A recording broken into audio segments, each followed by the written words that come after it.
Mga igsuon, mga anak sa Dios.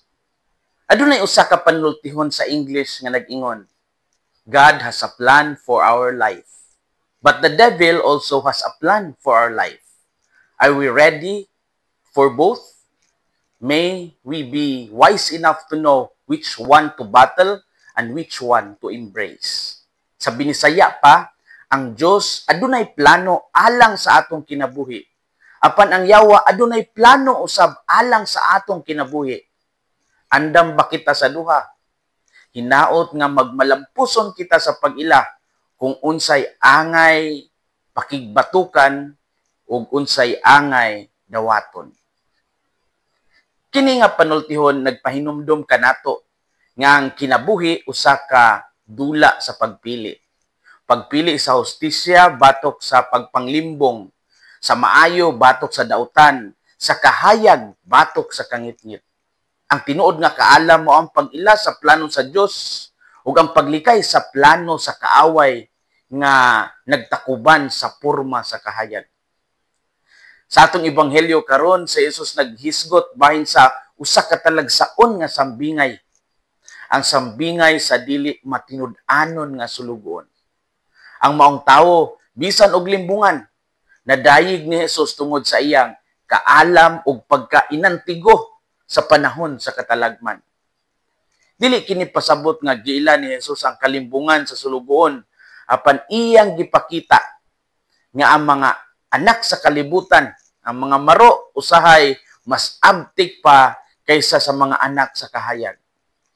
Unsay makutlo nato karong adlaw?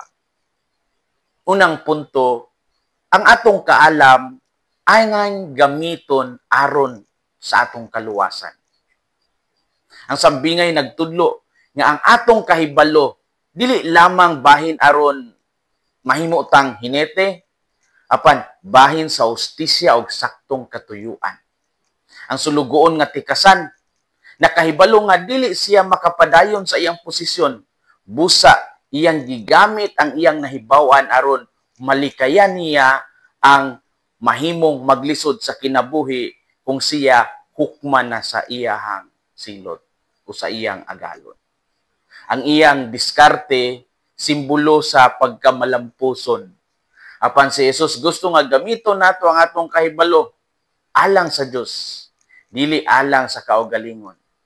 Kini para jud sa tanang tawo nga adunay katungdanan sa kinabuhi, apan nakalimot nga ang tanan nga iyang gihuptan dili iya kundi kabtangan sa iyang agalon nga mao ang Dios.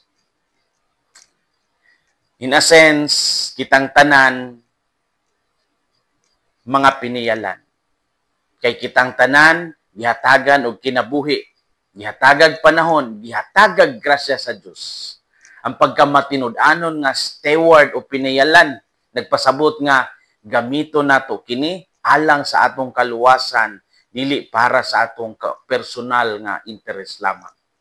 Sa atong panahon karon daghang mga tawo nga nagpasikat pinaagi sa ilang kalibutanong kaalam sa negosyo, sa politika, sa teknolohiya. Apan usahay ang moral nga baruganan mawala.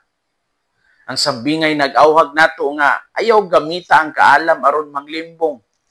Gamiton ni alang sa maayo ug sa isig katawo. Ang atong kaalam angay gamiton aron sa atong kaluwasan. Ikaduhang punto, ang mga gipiyal kanato kung gamiton sa maayo mahimong kabtangan alang sa langit.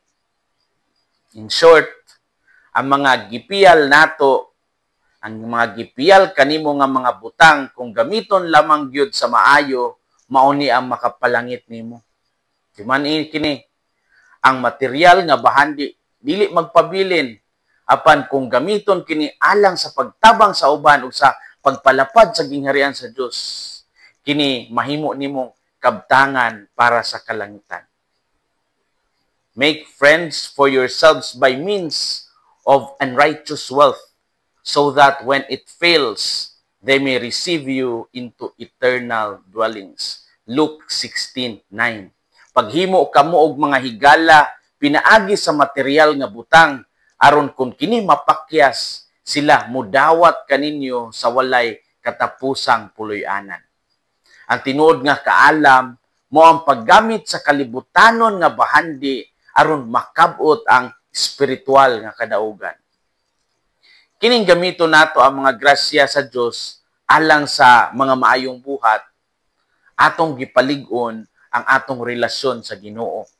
Apan kung magpabilin ta sa pagpanag-iya ug daghan pagpakahakog sama ta sa mga anak sa kangit-ngit nga nagtan-aw sa kinabuhi nga kutob ra nining kalibutan na. Sa matag paningkamot, trabaho o negosyo nga atong gihimo, pangutan-a ang inyong kaugalingon. Kini ba nagpadayag sa kabubuton sa Ginoo? Kini ba makatabang sa uban o makadaot kanila? Ang tinuod nga kaalam, dili makitaan sa pagsigig tago-tago unsay naa nimo, kundili sa pagpaambit niini. Ang kasing-kasing nga nagtinguha sa Ginoo, dili mahadlok nga mubiya sa kalibutanong bahandi tungod kay nakakaplag siya og mas labaw nga bahandi, ang gugma sa Dios. Ang mga gipiyal kanato kung gamiton sa maayo, mahimong kabtangan alang sa langit. Story time. Sa pelikulang The Lord of the Rings, si Gollum nahimong pangit o nahulog sa kangit-ngit tungod sa iyang pag-angkon sa Ring of Power. Ang singsing nga iyang kanunay ipanghambog, nagsimbolo sa gahom o sa pagdumot nga makadaot sa kalag. Sama niini ang tao nga magpabilin nga nakahigot sa mga butang sa kalibutan, mahimong maulipon niini. Ang kaalam nga walay moralidad, mahimong instrumento sa pagpanglimbong. Ug ang gahom nga walay gugma, mahimong instrumento sa pagpanglupig. Mga igsuon, mga anak sa Dios, ang Ginoo nag-ahog kanato nga gamiton ang atong kaalam ug talento dili alang sa kaugalingon apan alang gayud sa gingharian sa Dios.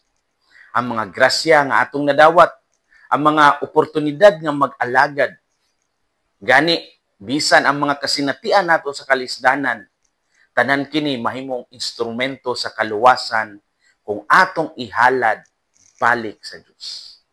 Ang kalibutan nagawhag kanato nga maninguha sa bahandi ug gahom. Apan ang Ginoo nagtawag kanato nga magtanom sa gugma ug pagtuo. Hinaot nga ang kasing-kasing ni Kristo maghari sa atong mga kasing-kasing. Kini si Father Felmar Castrodes, Fiel SBD, ang inyong magsisibya sa maayong balita. Gikan dinhi sa Radio Veritas Asia, hinumdumi ang kinabuhing Kristiyano, kinabuhi sa pagserbisyo.